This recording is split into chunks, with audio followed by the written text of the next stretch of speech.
Russia's invasion of Ukraine, 1917 to 1921. In the final years of the First World War, the Russian Empire was coming to its end. It had been devastated by revolution and finally transformed into the first communist country in the world. In the years following the revolution, non-Russian nations that lived under the House of Romanov sought to secure their long-lost independence. One of these was Ukraine. From 1917 until 1921, the Ukrainians struggled to build and secure an independent country, fighting against the new regime, against their neighbors in the West, and amongst themselves. When in February 1917, the revolution had overthrown the monarchy in Russia, and the event had echoed throughout the entire empire.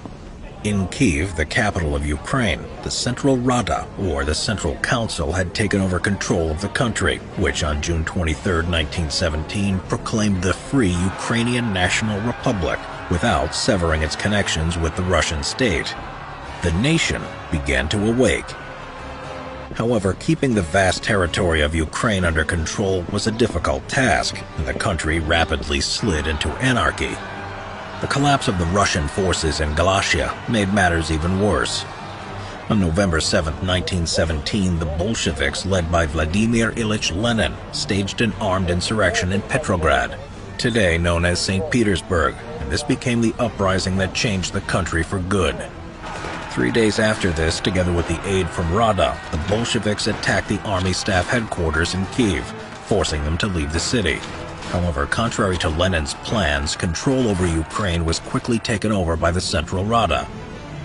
The Bolsheviks were not popular in Ukraine, having no more than 5,000 party members in the country. Most of their supporters were industrial workers, Russians, and Jews from the Donetsk region.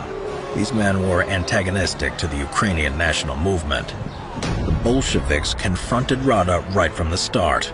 On December 17, 1917, after failing to grab control over the All-Ukrainian Congress of Soviets, the Bolsheviks left Kyiv for Kharkiv and proclaimed the Ukrainian Soviet Socialist Republic. Already at that point, the Bolshevik troops from Russia were preparing for the invasion of Ukraine. The war was about to start. The invasion army of 30,000 men entered Ukraine on December 25, 1917. Led by Vladimir Antonov Ovchinko, it comprised regulars of the Army of Soviet Russia and local Red Guards from eastern Ukraine. In response to the invasion, Central Rada proclaimed an independent Ukrainian state. Ukraine was defended by Free Cossack units, workers' battalions, the Hidemaka Battalion, comprising military school students, and the Galician Bukovinian Battalion of Sich Riflemen, which was made up of former Austrian prisoners of war. The strength of the Rada's forces was not more than 15,000 men.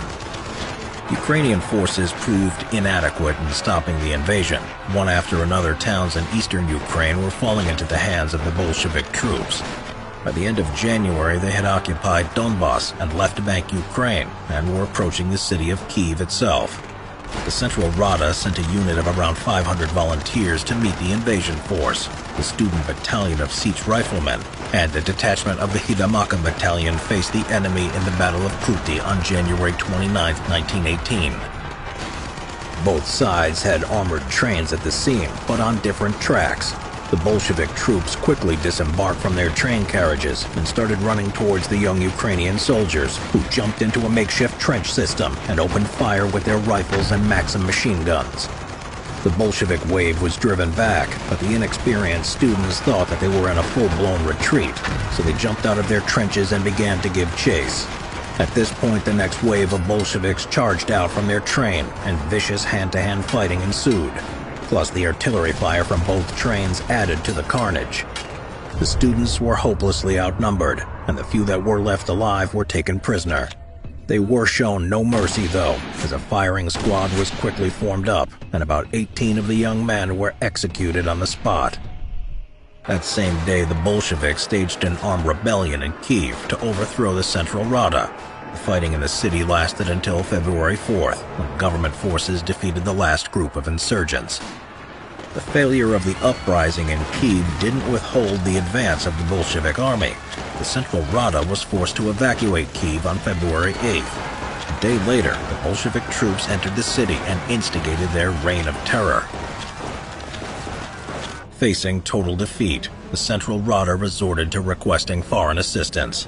On the same day that the Bolsheviks entered Kyiv, on February 9, 1918, the Ukrainian National Republic signed the Brest-Litovsk peace treaty with the Central Powers. According to the articles of the treaty, Germany and Austro-Hungary had committed to providing military aid to the Ukrainians in fighting the Bolsheviks in return for them delivering large quantities of foodstuff.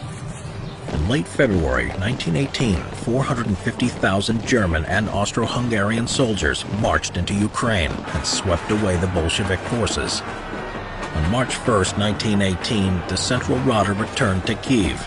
By the end of April, troops of the Central Powers had regained control of the entire Ukraine. The defeat of the Bolshevik troops in Ukraine coerced Lenin to sign the Brest-Litovsk Treaty and recognize the independence of the Ukrainian National Republic. On June 12, 1918, the governments in Moscow and Kyiv signed a preliminary peace. The peace with Russia brought no stability to Ukraine, though. The Germans overthrew the Central Rada and installed a Hetman government to secure a better foodstuff supply. Until November 1918 and the capitulation of the Central Powers, the Germans were controlling Ukraine. On December 14, 1918, they left Kyiv, and a new government came into power, the Directory of the Ukrainian National Republic. On January 22, 1919, the Ukrainian National Republic proclaimed the union with the Western Ukrainian National Republic, the Ukrainian ethnic territory of the former Austria-Hungary. Formerly one country, the Ukrainian National Republic and the Western Ukrainian National Republic were actually two separate states with their own governments and armies. After the Germans withdrew, Ukraine fell into a state of complete anarchy. 6 different armies operated in the territory during 1919. The Army of the Ukrainian National Republic, the Ukrainian Galatian Army, Soviet Russia's Red Army, a Russian anti-communist coalition, the White Army, Polish troops, the Entente troops, and the anarchist units. Taking advantage of the chaotic situation in the country, Moscow launched a new offensive against Ukraine in December 1918. Kyiv responded with a declaration of war on the Russian Soviet Republic. The Ukrainians were entirely unprepared for the war, though. Their army of 25,000 men consisted of 2 main units, the Sich Riflemen and the Zaporozhian Corps, along with a number of partisan units under the command of politically unreliable Otamans. Against them was the Expeditionary Force, composed of Red Army regular units and local irregulars. They too had around 25,000 men under arms, but their strength rose progressively with many partisan units joining their side. Under the command of Vladimir Antonov Ovchinko, the Red Army advanced on 3 fronts to eliminate the enemy and prevent the army of the Ukrainian National Republic forming up with the Galatian Army and the Entente troops that had landed at Odessa while World War I was still in progress. The Red Army was victorious in the first months of the campaign, entering the city of Kyiv on February 5, 1919. After the loss of the capital, the head of the Directory was replaced with Simon Petliura, an experienced and prominent leader of the Ukrainian national movement. Under his leadership, the army of the UNR launched a counteroffensive in March 1919, pushing the Red Army units back almost to Kyiv. During the spring and summer of 1919, the Ukrainians and Russians fought vigorously in eastern Ukraine, while the Galatian Army was fighting the invading Polish army in the west. 2 allied armies, the Army of the UNR and the Galatian Army, joined forces in 1919, forming a combined Ukrainian force of nearly 85,000 regulars and 15,000 partisans. This mighty force was able to deal with the Red Army units and even entered Kyiv on August 31st. In the country's capital, the joint Ukrainian army confronted the Volunteer Army of the Whites, which led to the UNR declaring war on them. The autumn of 1919 was not good for the Ukrainians, though, as the situation was aggravated by an outbreak of typhus, which by October 1919 had decimated both the army of the UNR and the Galatian Army. The 2 allied armies began to split on the question of their relationship with the White Movement.